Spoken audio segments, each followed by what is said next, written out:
I'll start today's sermon with a bit of background.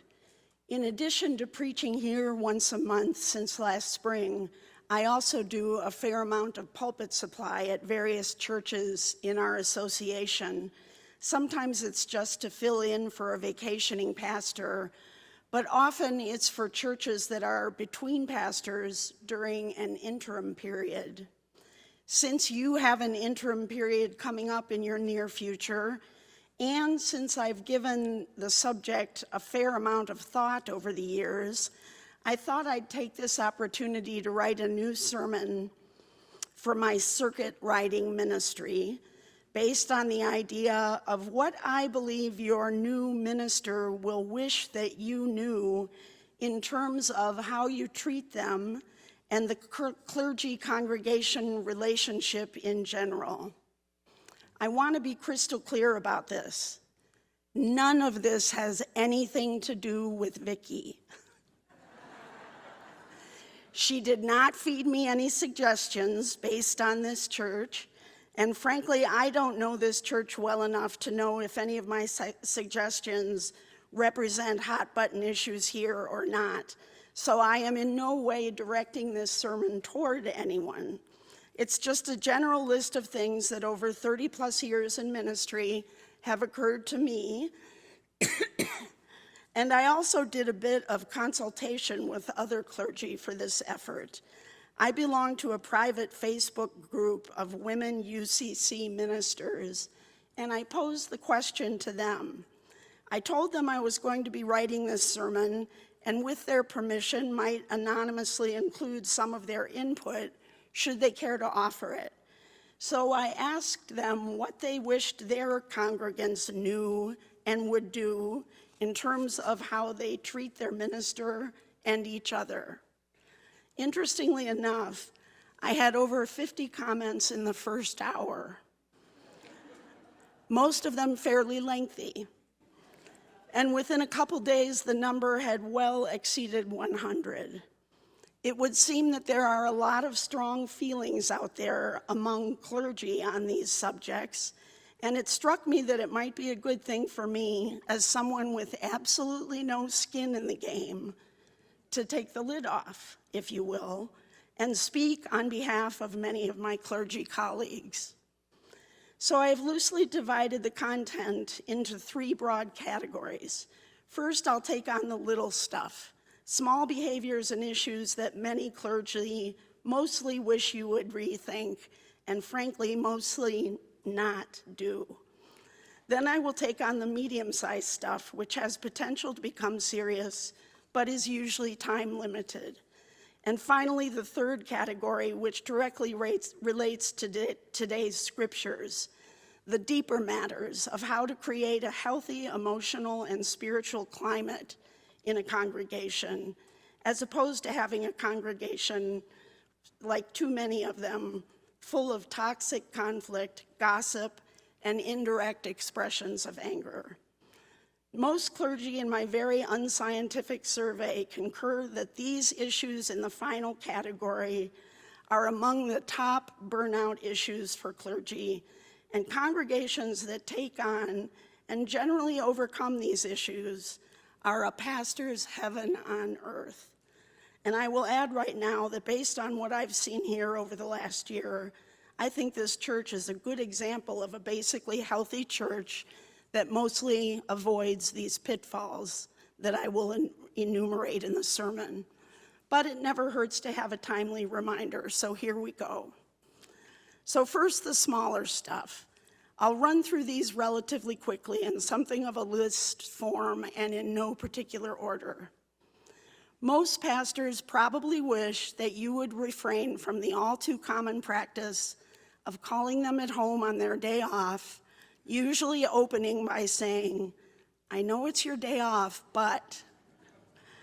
Now, for most pastors, emergencies are the obvious exception to this rule. But for everything else, if you're able, please save it for the next workday.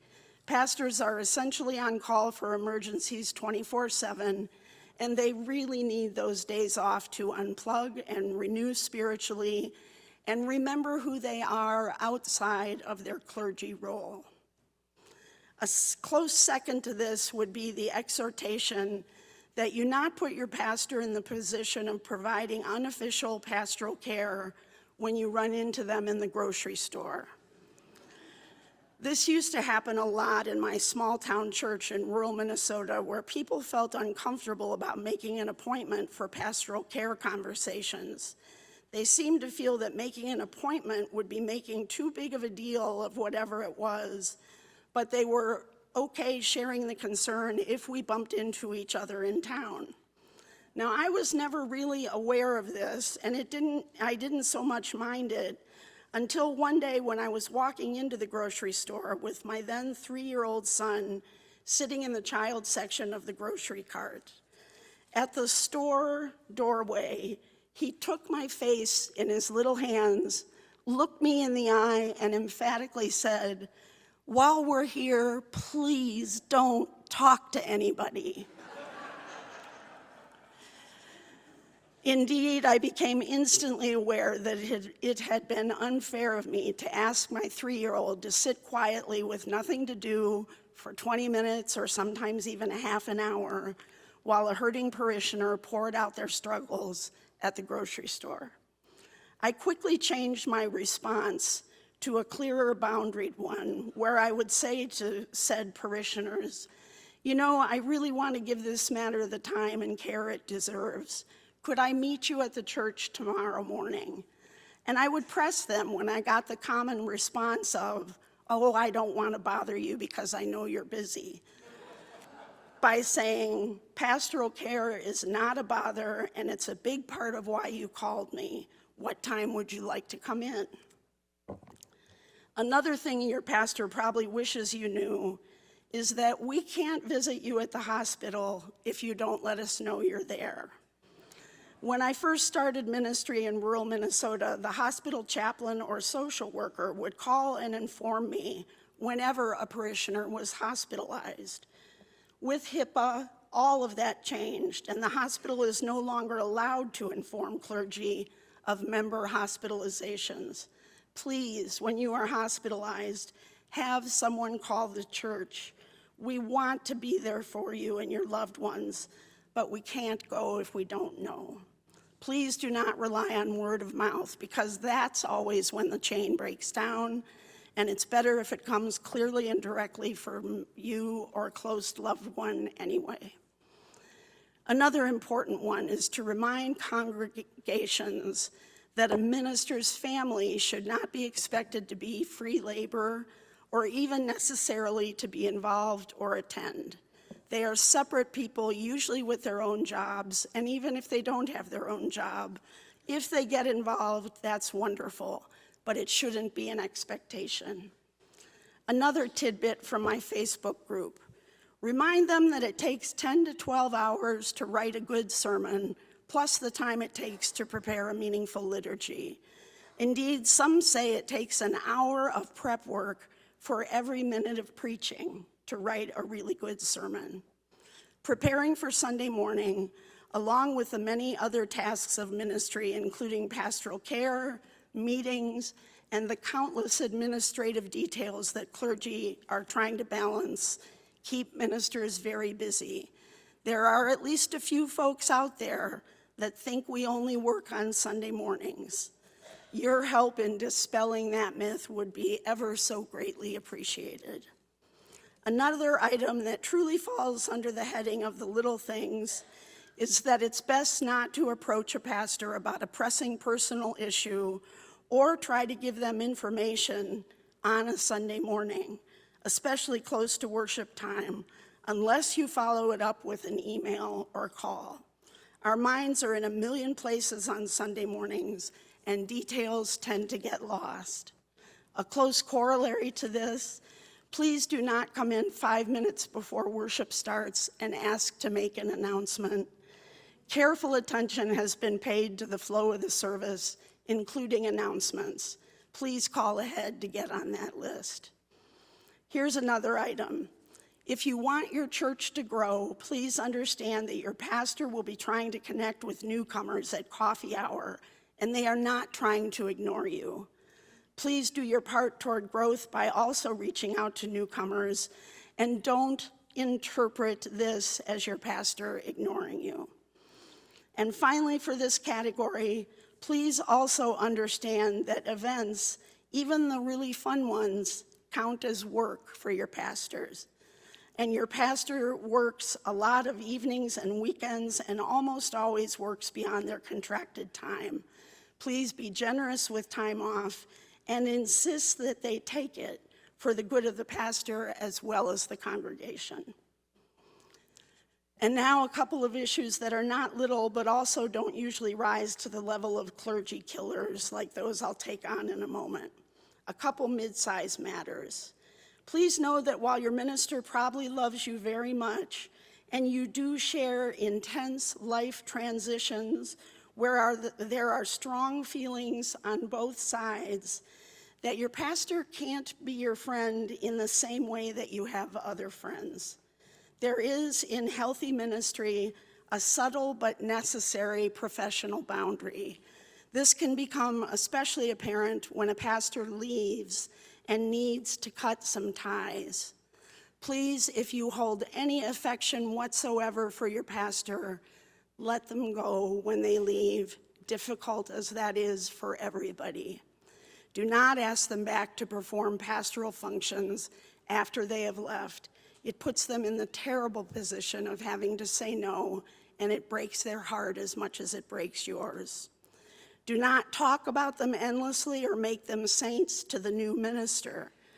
There is actually a term for this among clergy. Former beloved pastors of whom the congregation cannot let go are often called BFPs, beloved former pastors. This is why there is an interim period, or at least an interim time, so you can grieve a beloved pastor's departure, give that grief its healthy due, and then prepare yourself to welcome a new pastor without the ghost of the old constantly being invoked. And now on to the deeper part of this sermon, which is about the emotional or spiritual climate of a congregation and how a congregation deals with conflict.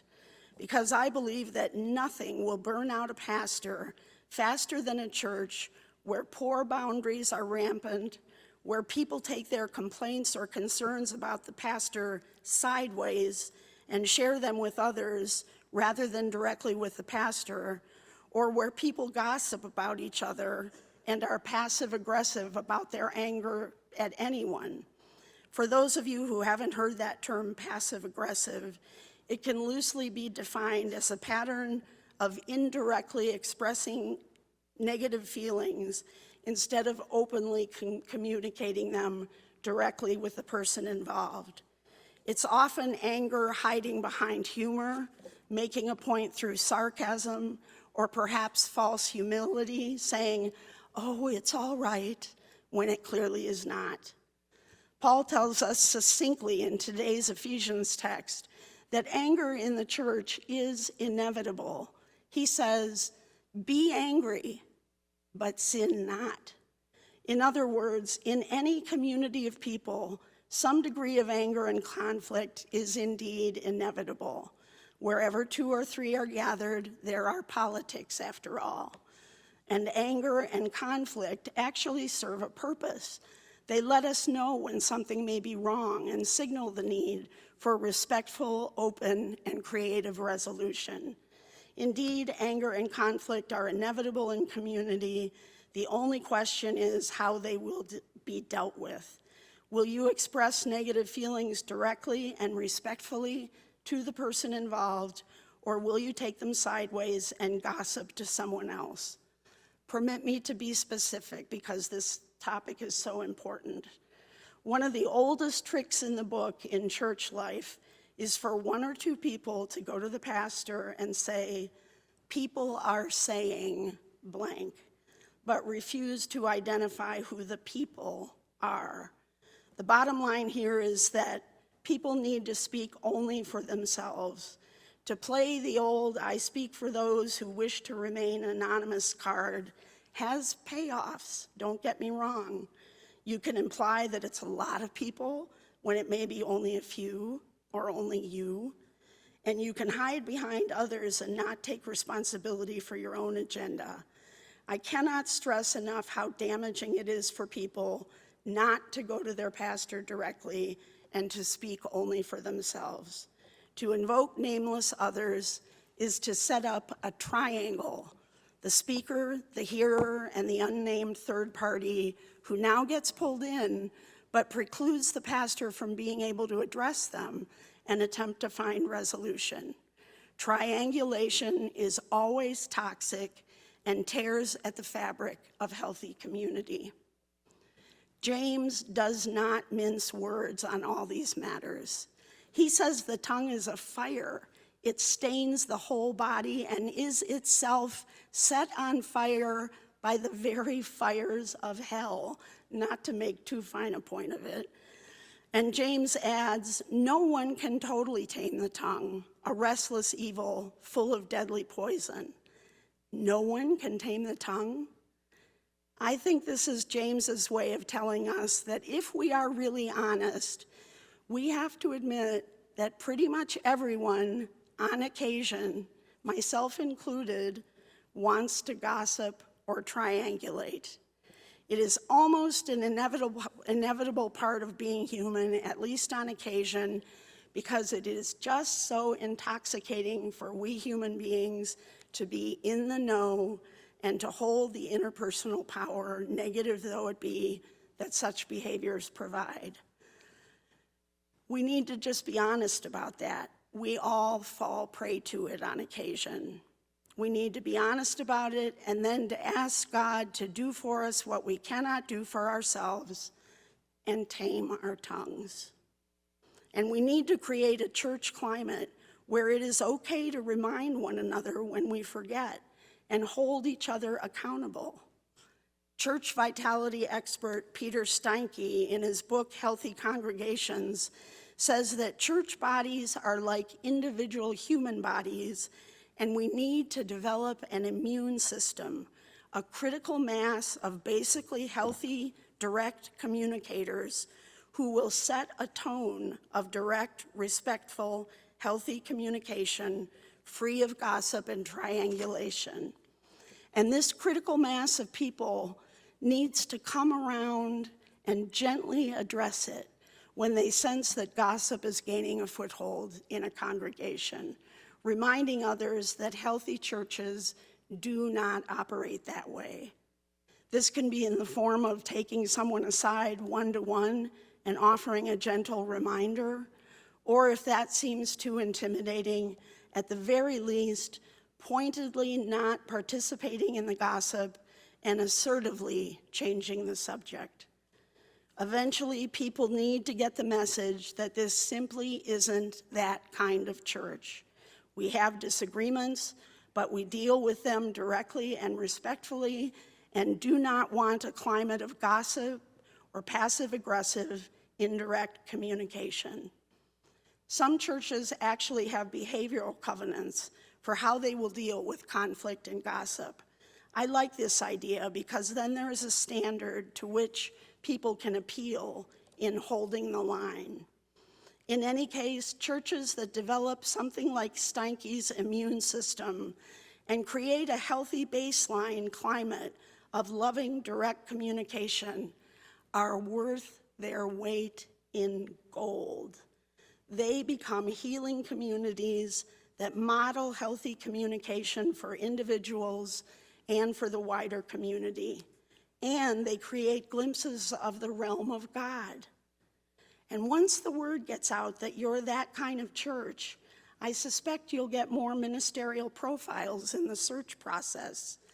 Clergy people talk. They tend to hear which are the healthy churches and which are the ones where toxic communication styles have become habituated. Now, I am very happy to say that based on all appearances and hearsay, that this is indeed one of the healthy churches. Congratulations to you in creating that climate, and I exhort you to guard it fiercely. Well, I hope this has not evolved into too much of a clergy whine-a-thon. But I think it means something that there was so much energy around my Facebook post, and I think these matters kind of do need the lid taken off, because ironically, it's really hard for currently active clergy to say any of this, precisely because it does sort of sound like whining, and nobody wants to be a whiner. So I hope you can receive this as healthy, direct communication from somebody who has absolutely no skin in the game, just sort of telling it like it is, talking turkey for a moment, if you will. I offer it with love and with the hope that your next pastoral ministry will also be a wonderfully loving relationship back and forth between you and the pastor, even as you continue to create a community of robust health and healing Christian love to God's glory and the healing of the world. Amen.